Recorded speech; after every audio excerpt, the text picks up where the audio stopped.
DILG Secretary John Vic Remulla, sa susunod na linggo ay maari na silang makapagbigay ng rekomendasyon sa Department of Justice.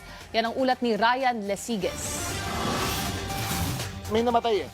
Basta may namatay, may liability lagi yan. Pero kung para masabi ko sino liable, hindi ko pa masabi ngayon. Malapit nang mabuo ang larawan sa tunay na dahilan ng pagkamatay ni Divine Adili at Rene Baterbonia habang nasa kasagsagan ng kanilang training sa Dipakulaw, Aurora. Sabi ni DILG Secretary John Vic Remulla, halos patapos na ang ginagawang investigasyon ng PNP Criminal Investigation and Detection Group. Katunayan, sabi ni Remulla, sa susunod na linggo ay makakapagsumite na sila ng rekomendasyon sa Department of Justice o DOJ.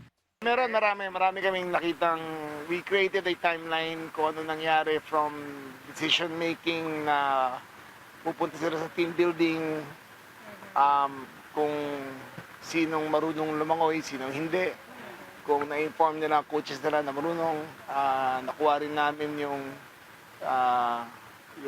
kung kailan dumating yung mga coaches sa lugar bago nun, at kung ano ang kondisyon nila nung nangyari lahat. Ang PNP tila pikon na sa patuloy na pang-i-snub ni resigned Ateneo Blue Eagles head coach Tab Baldwin sa kanilang sudpina. Hanggang ngayong araw kasi, no show pa rin ito sa CIDG. We will file them in contempt kasi pangalawang notice na namin ito.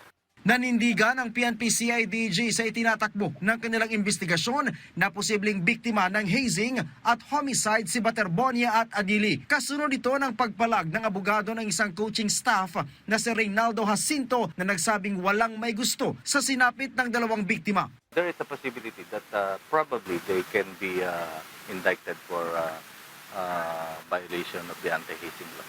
That's why we are investigating. Ang hazing naman not necessarily merong physical contact or what. Pagka merong emotional. Ayon sa Philippine National Police, nasa 80% ng tapos ang kanilang isinasagawang investigasyon hinggil sa pagkamatay ni Baterbonia at ni Adili. Kanina, nasa 8 kasalukuyang player ng Ateneo Blue Eagles ang nagtungo sa CIDG para magbigay ng kanilang salaysay. At kabilang dyan ang sinasabing muntik na ring malunod na si Kiefer Alas.